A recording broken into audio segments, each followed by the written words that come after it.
think that Israel now is the best partner that the countries of Africa could have, and it's something that is dear to our hearts. The founder of modern Zionism, the national movement of the Jewish people, was Theodor Herzl, and he said, after I liberate the Jewish people, I will go to Africa to help liberate the black people. We have our African brethren, the Ethiopian Jews, who are in our society, and I personally work every few weeks to help integrate more and more and incorporate them in our society. I believe this. I believe in Africa. I believe in your future, and I believe in our partnership for this future. There are more than 20 armed separatist groups active in the English-speaking regions of Cameroon at the moment. Rarely do they make public declarations, fearing they could get detected by Cameroonian security forces. The leader of one of these groups, the Ambazonian Defense Force, has agreed to talk to us. Don't forget, we are the first country. Ayabacho Lucas admits his armed group is behind the killings of hundreds of Cameroonian soldiers. We have a right to existence. We have a right to the protection of human dignity and life. And Cameroon forces are legitimate target because they are the ones perpetrating the crimes against our people. All the houses now bonded. Human Rights Watch accuses Cameroon's Rapid Intervention Brigade, operating in the English-speaking regions, of killing civilians and burning their homes. There were people who were burned alive, and many of them were women and children. So there were whole families killed. So I think it's the brutality and in the manner in which it happened. It seems like the way it happened, it was deliberate. It's not just casualties of war. The force is trained and managed by former Israeli Naval Forces officers stationed inside the presidency. The government deny any wrongdoing. Which started off as a peaceful movement against the government insisting on having French teachers in schools in the English-speaking regions, has turned into a violent separatist movement. More than 1 million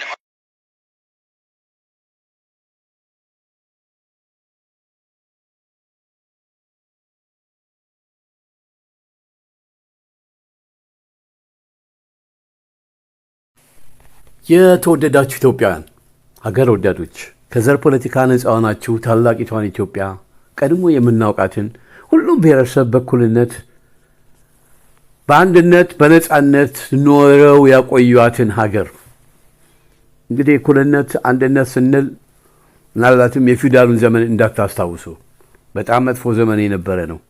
በደርግ ጊዜ ግን በጉልበት ሁሉም እኩል ሆኖ ነበር። ያንን ጊዜ እናፍቀዋለሁ።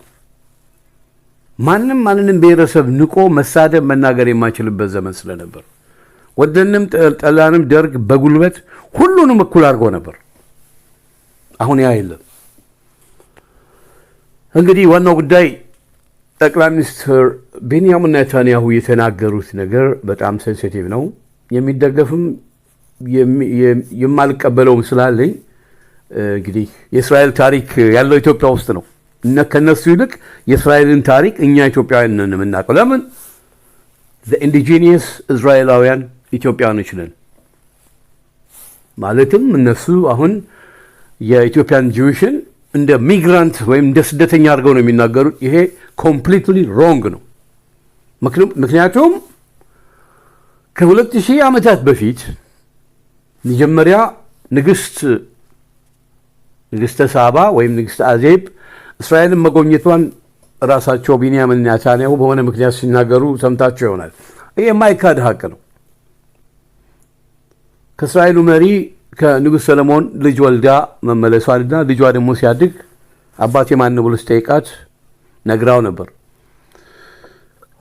ከዛ በፊት የንጉሥ ሰለሞን አባት ኪንግ ሶሎሞን ኦፍ እስራኤል ምን ብሎ ነበር? ኢትዮጵያ እጆቿን ወደ ፈጣሪዋ ትዘረጋለች። በሰማንያ አሐዱ መጽሐፍ ቅዱስ ላይ መዝሙር 68:31 ላይ ታያላችሁ። በጴንጤዎቹ 66 የሚባለው መጽሐፍ ቅዱስ ላይ ደግሞ መዝሙረ ዳዊት 67:31 ላይ ይህ ጥቅስ አለ።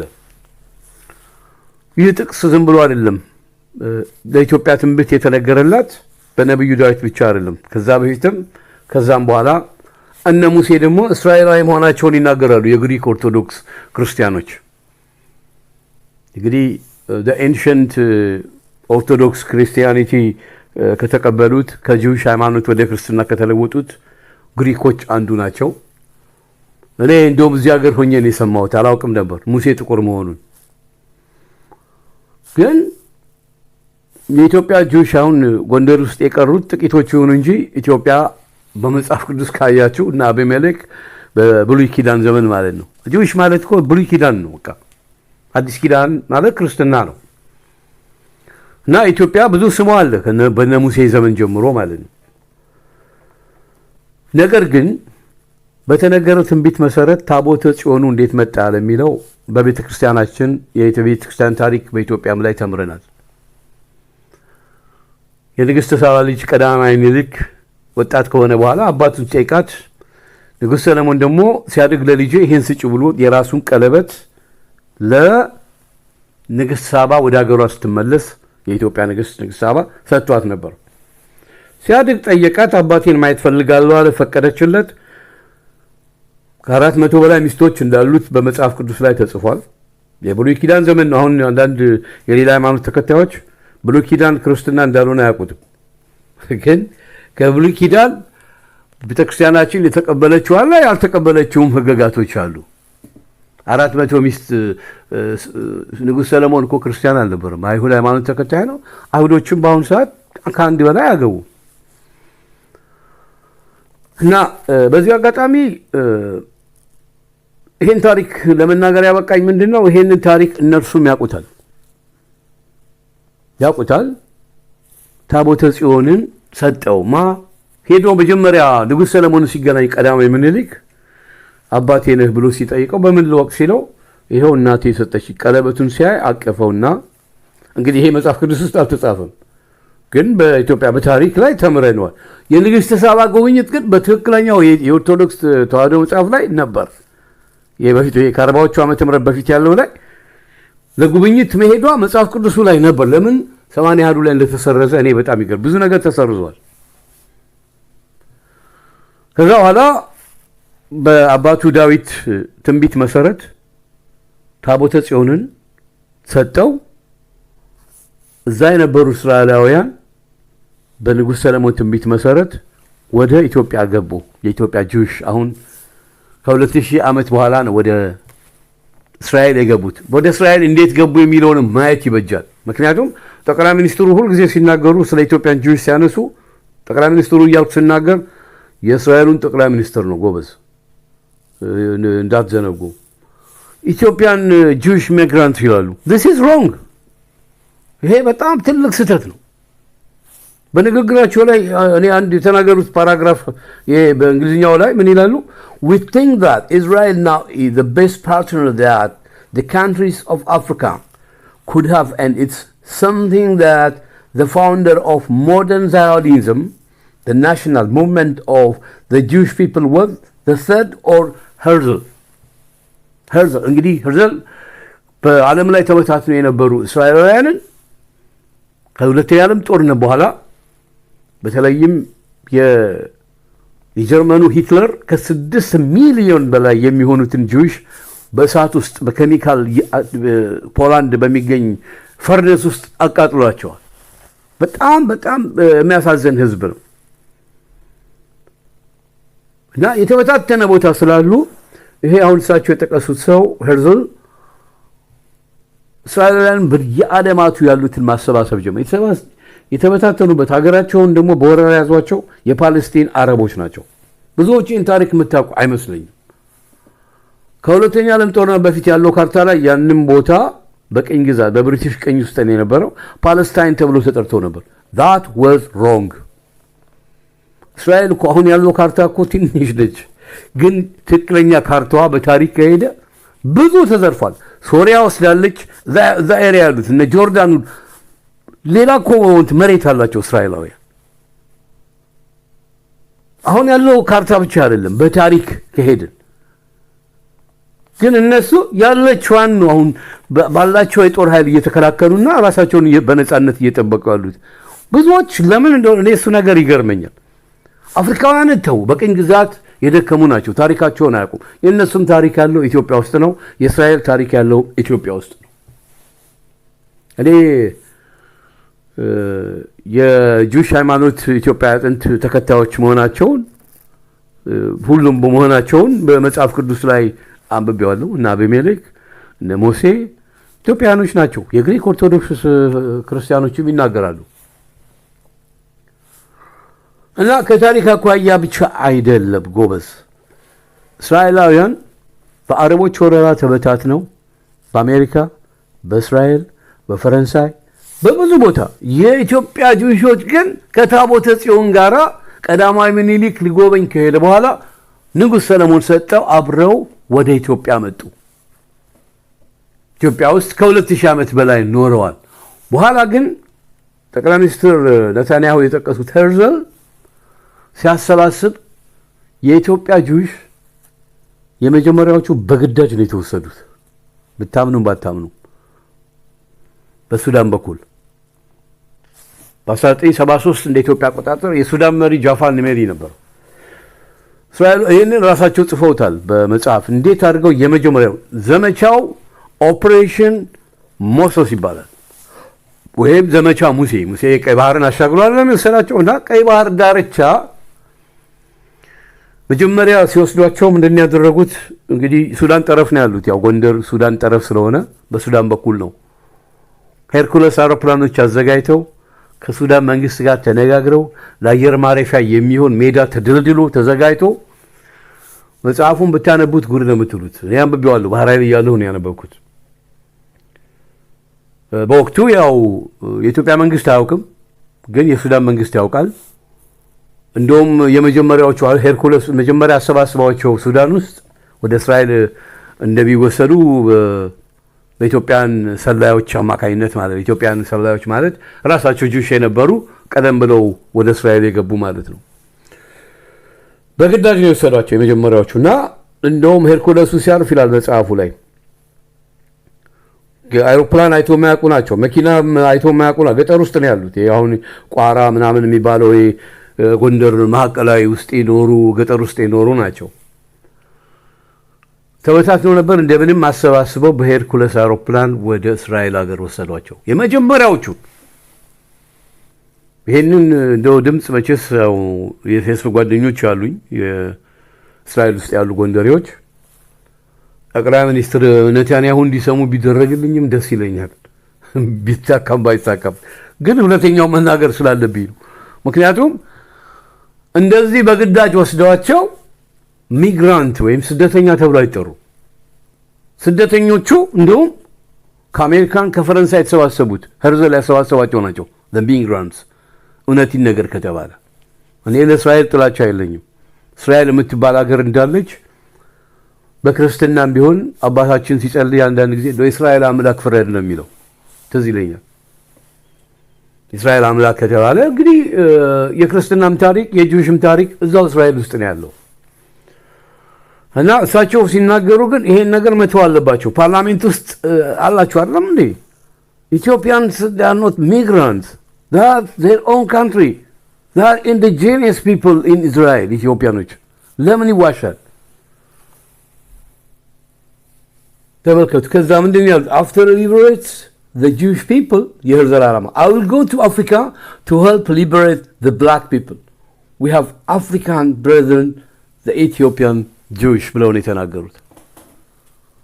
ጎበዝ እዚህ ላይ አንድ ነገር ላስታውስ። እስራኤል በፓለስታይኖች ወይም በአረቦች ቅኝ ግዛት በነበረች ጊዜ እስራኤላውያን ተሰደው በየክፍለ ዓለማቱ የጁሽ ሃይማኖት ነበር። እነዛ እንግዲህ በእስራኤል በፈረንሳይ በአሜሪካ በራሻ ያሉት ከእስራኤል የተሰደዱ አይመስለኝም።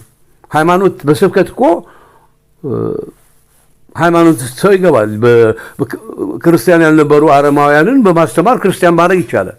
ግን ኢንዲጂነስ ትክክለኛ እስራኤላውያን እነዚህ ታቦተ ጽዮንን ከ2000 ዓመት በፊት ወደ ኢትዮጵያ ያመጡት ንጉሥ ሰለሞን ነው የሰጣቸው። አንዳንድ ቦታ ላይ ጉግል ላይ አንዳንድ ቦታ ላይ ጽፎ ተሰርቆ ምናምን የሚል ጽሑፍም አለ። እንደውም ልትሰርቅ የነበረችው የጂውሽ ሃይማኖት ተከታይ ዮዲት ጉዲት መታ ነበር። እልፍ ሰራዊት ይዛ ታቦተ ጽዮንን እንደገና ወደ እስራኤል ለመውሰድ። ነገር ግን እኛ የተማርነው በታሪክ የምናውቀው ቀዳማዊ ምኒልክ እዛ ከነበሩት የኢትዮጵያ እስራኤላውያን ወይም እዛ የሚኖሩት ጥቁሮች ናቸው። ባይዘው እነ ያዕቆብ የጥንቶቹ በሙሉ ነጮች አይደሉም። እንደ ኢትዮጵያ መልክ የነበራቸው ናቸው። ከዛ በኋላ ይዘው መጡ ወደ ኢትዮጵያ። ይሄ ነው ታሪኩ። ነገር ግን ሄርዘል ይሄ ከሁለተኛው ዓለም ጦርነት በኋላ እስራኤልን ነፃ ለማውጣት ትልቁን ሚና የተጫወተ ቢሆንም የመጀመሪያውን ግን እውቅና የሰጠችው ሀገር ማን ናት? ኢትዮጵያ ናት።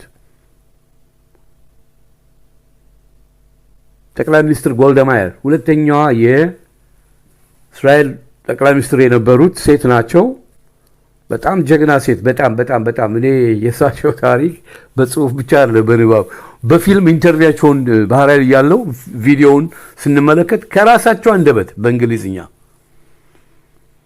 ራሳቸው ስደተኛ የነበሩ ናቸው። ጠቅላይ ሚኒስትር ጎልዳማየር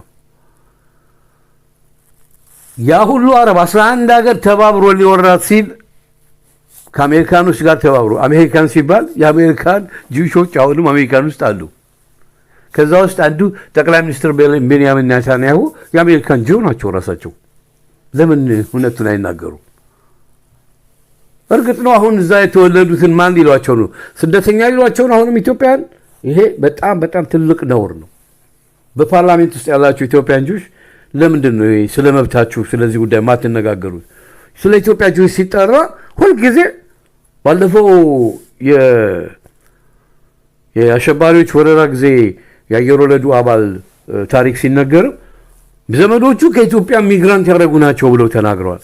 አይባልም። ኖ አገሩ ላይ ነው ያለው። ቤተሰቦቹም እናንተ ፈቅዳችሁ ነው የወሰዳችኋቸው እንጂ ኢትዮጵያ ውስጥ ሚግራንት አልተባሉ። በጥንት ዘመን ሲመጡ ኢትዮጵያንስ ነው የሚባሉት። አሁንም ኢትዮጵያኖች ናቸው። ያም ሀገራቸው ነው፣ ይሄም ሀገራቸው ነው። ኢትዮጵያ እኮ ሰፊ ሀገር የነበረች ናት። ይሄ አሁን የመን ተብሎ የሚጠራው የመን ሲባል ኢንክሉዲንግ ሳውዲ አረቢያ that was a part of Ethiopia። የመጨረሻው የኪንግ ሶሎሞን ወይም የሶሎሞናዊ ዳይናስቲ ኢትዮጵያን ኤምፐረር ማን ነበሩ? የመጨረሻው አጼ ይኩኖ አምላክ በነበሩ ጊዜ ሬድ ሲ ኮስት ኤሪያ በሙሉ ኢትዮጵያ የነበረን እኮ በታሪክ። ምናልባትም ይህን ለማረጋገጥ ከፈለጋችሁ አሁንም በሶስተኛው መስቀል ወረራ የሙስሊም አረቦች እኮ ናቸው ቱከቨር በጦርነት ወረራ አድርገው የመንን የያዙት። የመን ባይዘዊ አሁን ሳውዲ የሚባለው ራሱ የመን ነበር። ናጅራን የሚባል ተራራ አለ አሁን የሳውዲና የየመን ድንበር ላይ። እዛ ቦታ ላይ ቤተክርስቲያን ነበር፣ የኢትዮጵያ ኦርቶዶክስ ተዋሕዶ ቤተክርስቲያን። ሙስሊሞች የሶስተኛው የመስቀል ወረራ ተብሎ ይጠራል። 7ኛ ክፍል የተማርኩት ይሄንን። ያንን በወረራ ሲይዙት አጼ ይኩኖ አምላክ የተረፈ ሰራዊታቸውን ኢትዮጵያኖችን ይዘው ወሎ ውስጥ ነው የገቡት።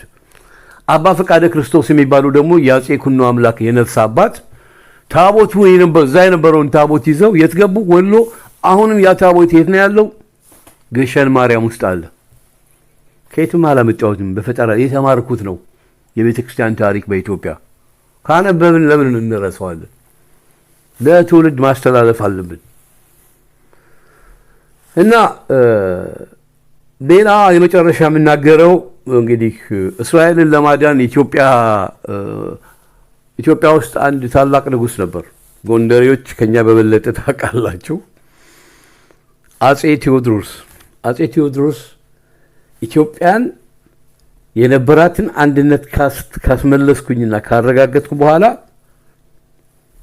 እስራኤልን ሄጄ እስራኤልን ነፃ አወጣለሁ የሚል ዓላማ ነበራቸው። አሁን እሳቸው ሲናገሩ ጠቅላይ ሚኒስትር ኔታንያሁ እስራኤሎችን ካዳንኩ በኋላ አፍሪካውያንን ለማዳን እታገላለሁ። የሚገርማችሁ ይህ ቪዲዮ በጣም ቫይራል ነው። ሌሎች አፍሪካውያን በጣም ገርሟቸው ትችት እንደኔ አይነት አይደለም ትችታቸው። ስለ እስራኤል ታሪክ እነሱ የሚያውቁት የለም። የእስራኤል ታሪክ ግን በእኛ እጅ ነው ያለው በኢትዮጵያ ውስጥ። እነሱ የሚያውቁት ፍልስጤም የሚባል ሀገር አልነበረም። ፍልስጤም የሚባሉ ብሔረሰባት ግን ነበሩ። የነበሩበት ደግሞ በመጽሐፍ ቅዱስም የተወሰነች የእስራኤል ቦታና አብዛኛዎቹ ሊባኖን ውስጥ ነው የነበሩት። ሊባኖን የሚባለው በኋላ የተፈጠረ ሀገር ነው እንጂ ማጆሪቲው የእስራኤል ካርታ አሁንም እኮ የለም። ሶሪያ ውስጥ አሁንም አለ፣ ጆርዳን ውስጥ አለ። እዛ ኤሪያ ያሉ አረቦች ብዙ መሬት ወስደዋል የእስራኤል። ግን ያንን ርስት ለማስመለስ እስራኤላውያን አሁን ያሉት the እስራኤላውያን the only they want to fight against their territorial integrity አሁን ያለችዋን ካርታ ብቻ ነው። በእኛ በመጽሐፍ ቅዱሳችን ብቻ አለ። የእስራኤል ካርታ በጣም ትልቅ ነበር። አሁንም ራሳቸውን ሰልፍ ዲተርሚኔሽን ወይም ደግሞ ራሳቸውን ለማዳን ይታገላሉ። ብዙዎች አሁን እኛ የሚታየን እስራኤል የምታደርገውን ውጊያ እንጂ የእስራኤልን ሕዝብ መብት ብዙዎች አያውቁትም። እርግጥ ነው ከየቦታው ተሰባስበዋል። ግን ከየቦታው ቢሰባሰቡም እስራኤል የሚባል ሀገር ነበር ስለነበረ የግድ ነው እና ጎልዳማየር ሲናገሩ የመጀመሪያ የእስራኤል ሀገር መኖርን ከሁለቱ የዓለም ጦርነት በኋላ ያረጋገጠችልን ኢትዮጵያ ናት ሲሉ ቀዳማዊ ኃይለ ሥላሴ ከነ ቡሽ ባርኔጣቸው ይታያሉ እዛ ቪዲዮ ላይ። እና እስራኤል የሚባል ሀገር የለም ብለው አረቦች በሙሉ በቃ እነሱ ቤዝድ ኦን ይህንን ሃይማኖት እንዴ የአይሁድ ሃይማኖት ሳውዲ አረቢያ ውስጥ ድረስ እኮ ነው የነበረው። አይሁዶች የማነው አረቦች ኢቭን ሳውዲ አረቢያ ኤሪያ ውስጥ ያለው ሁሉ የጂውሾች የነበረ ነው፣ የእስራኤል የነበረ ነው። ሳውዲ አረቢያ ራሱ በታሪክ ለምሳሌ የመሐመድን ታሪክ የነቢዩ መሐመድን ታሪክ የጻፉት እፎይ የሚባል ሰው ሲያነብ አላያችሁ? እንዴት አድርገው ሙስሊሞች ጂውሾችን እንዳጠፏቸው በአይሁድ ውስጥ የነበሩት በሳውዲ የነበሩት በጣም ትልቅ ካርታ ነው የነበራት እስራኤል። እነሱ አሁን እቺ ትንሿን ነው የሚታገሉት። እና ለማንኛውም አጼ ቴዎድሮስ ምን ተገጥሞላቸው ነበር? እንግዲህ ጎንደሬዎች ይህን ታውቃላችሁ። አርብ ይሸበራል ኢየሩሳሌም አዝማሪዎች በዛን ዘመን ያንን እንደውም አስናቀች ወርቁ የምትባል የብሔራዊ ቲያትር ድምፃዊ ታውቃታላችሁ። ነባሮች የኛ ዘመን አርብ ይሸበራል እያለች ይሄን ቅኔ ትዘፍነው ነበር። ትርጉሙም ግን ገብቷቸዋል። አርብ ይሸበራል ኢየሩሳሌም፣ ትርጉሙ ቃሉ አረብ ይሸበራል ኢየሩሳሌም ነው። ምክንያቱም የአጼ ቴዎድሮስ የመጨረሻ ትግል ትልቁ ነገር እስራኤልን ነፃ ማውጣት ነው እና ኔታንያሁ ማወቅና መገንዘብ ያለባቸው እስራኤልን ነፃ ለማውጣት ከታገሉት ሀገራት አንዷ ዋነኛዋ ኢትዮጵያ ናት፣ እውቅና የሚሰጠችው እንጂ እስራኤል አሁን ኢትዮጵያን አድናለሁ የሚለው ቃል እኔ አሁን ሳስታውሰው ኢትዮጵያን የባህር በር ካሳጡት አንዷ አሁን ያለችው የእስራኤል ባለስልጣኖች ናቸው። ኔታንያሁ ሳይሆኑ ከሳቸው በፊት የነበሩ አስታውሳለሁ። እኔ በኢትዮጵያ ባህር ኃይል ውስጥ በነበርኩ ጊዜ ሻዕቢያዎችን ያስጠጥቁብን ነበር። አሁን ሀገር ማነው ባህር ኃይል ውስጥ የነበራችሁ እስራኤል ሀገር የምትኖሩ ጓዶቼን አስታውሳቸዋለሁ። ይሄን ነገር በደንብ ታውቃላችሁ። እዛ ላሉት መንገር አለባችሁ። በባህር ኃይል ውስጥ የነበራችሁ እስራኤል ሀገር የሄዳችሁ ኢትዮጵያውያን የቀድሞ ኢትዮጵያ ባህር ኃይል አባላት ይሄን ነገር መቼስ ታውቃላችሁ። ሻዕቢያ ሙሉ በሙሉ ያስታጠቀችው እስራኤል ነበረች የባህር ወንበዴዎችን። ምክንያቱ ምንድነው? እንደው እኮ መንግስቱ ኃይለማርያምን አንዳንድ ቴዎድሮስ የሚሏቸው ሰዎች በጣም ተሳስተዋል። አጼ ቴዎድሮስ ጀነራል ናፒየር የሚመራው ጦር ሲመጣ እኮ ሌሎች ሰዎች እንግሊዞቹን ሊገሏቸው ሲሉ በፍጹም በሀገሬ ላይ የማይቆም ችግር እንዲመጣባት እንዳትነኳቸው ነው ያሉት። ራሳቸውን ግን አጠፉ እሳቸው። መንግስቱ ኃይለማርያም ከእስራኤል ጋር ምንድነው ይሄ እንትን አልነበራቸውም ማቻቻል ከካፒታሊስቱ ዓለም ጋር ዝም ብሎም ኢምፔሪያሊዝም ይውደም ይሉ ነበር። ያን ክልክ አልነበረም። ከአሜሪካኖችም ራሽያኖችን ወይም ሶቪየትን ተመክተው ምዕራቡን ዓለም ማውገዝ አልነበረባቸው። ጥሩ ዲፕሎማት አልነበሩ። ጠላት አፈሩብን። በዛ ንዴት መንግስቱ ኃይለማርያም ምንድን ያደረጉት? የፍልስጤም ነፃ አውጪ ድርጅት ጽህፈት ቤት አዲስ አበባ ላይ አስቀመጡ። እግዚአብሔር ያሳያችሁ። ያ ልክ አልነበረም። ደግሞ ራሳቸውን በእስራኤሎች ሰልጥነዋል። እስራኤሎችን ጠይቀው እስራኤሎች ነበልባል የሚባል ኮማንዶ ጦር አሰልጥነው ነበር። መንግስቱ ኃይለማርያም ራሳቸው አንዱ ተማሪ ነበሩ። ከነ ጀነራል ካሳይ ጨመዳ ጋር አብረው ተምረዋል በእስራኤሎቹ። ማድረግ አልነበረባቸውም። እንደውም ትንሽ ሶማሊያ ስትወረን እኮ የጠመንጃ ድጋፍ አድርገዋል። ግን የሶሻሊዝም ርዕዮት ሲቀበሉ አትሊስት ባላንስ ማድረግ ያስፈልጋል። የሶቪየት ጠላት ሁሉ የሆነ የኢትዮጵያ ጠላት ሊሆን አይችልም። ልክ አልነበሩ በዚህ ጉዳይ ላይ ከሶቪየት ጋር እግዚአብሔር አንዴ እንደውም እንዴት ተሸውደዋል መሰላችሁ? በዚህ አጋጣሚ ላስታውስ። ስንተኛው እንደሆነ አላውቅም። የኦሎምፒክ ውድድር ሲደረግ ሶቪየቶች በሆነ ምክንያት አንሰለፍም አሉ ኦሎምፒኩን። የእኛ መንግስትና ፕሬዝዳንት መንግስቱ አንሰለፍም። በኋላ እነዛ ሶቪየቶች አቋማቸውን ለውጠው ኦሎምፒኩን ተሳተፉ። የኛዎቹ እነ ምሩጽ ይፍጠር የዛ እንዳይወዳደሩ ምክንያት የሆኑት የፕሬዝዳንት መንግስቱ አስተዳደር ነበር። ይሄን ነገር አስታውሳለሁ። እኔ አሁን ይሄ እንትና ማነው የሊቢያ መሪ የነበረው ጋዳፊ በጣም የማደንቀው እንደው ታውቃላችሁ። ነገር ግን የራሱ ሶሻሊስት አረብ ጂምሃሪያ የሚባል ነገር የራሱ አይዲዮሎጂ ነበረው። ግን ጸረ እስራኤል በመሆኑ እንጠላው ነበርኛ። ምን አገባው?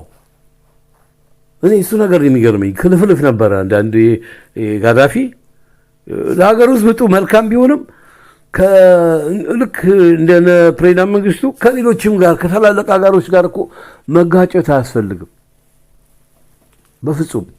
አሁን እንትና ሲናገር ሰምታችሁታል። የአዲሱ ኢብራሂም ትራኦሬ ከሁሉም ጋር መጋጨት አይፈልግም። አክብሮ ነው ሲናገርም። ደሃ ሀገሩ እንድትጎዳበት አይፈልግም። ማቻቻል የሚባል ነገር አለ። ብልህ መሪ ማለት እንደዛ ነው። መጣላት የለበትም። እና ዋነኛው በቃ የማስበውን ነገር ሁሉ ተናግሬ ጨርሻለሁ። የፈለጋችሁ ኮሜንት ማድረግ ትችላላችሁ። ስላዳመጣችሁ አመሰግናለሁ።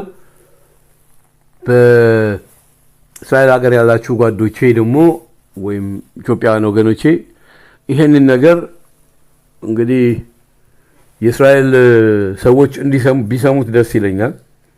እዛ ያሉት ኢትዮጵያውያን ሚግራንትስ አይደሉም። ዛር ኢንዲጂነስ የዛ ሀገር ዜጎች ናቸው። ከ2000 ዓመት በፊት ነው አባቶቻቸው የጥንት አባቶቻቸው የመጡት። እኔ ራሴ 45% ጂውሽ መሆኔ የዲኤንኤ ውጤቴ ያሳይቷል። የአባቴ እናት ጎንደሬ የጎንደርና የወለየ ተወላጅ መሆናቸውን ሰማ ነበር እና ዲኤንኤ ሲወጣ 45% ኢትዮጵያን ጂውሽ ነው የሚለው ደርሶኛል። ደስ ብሎኛል።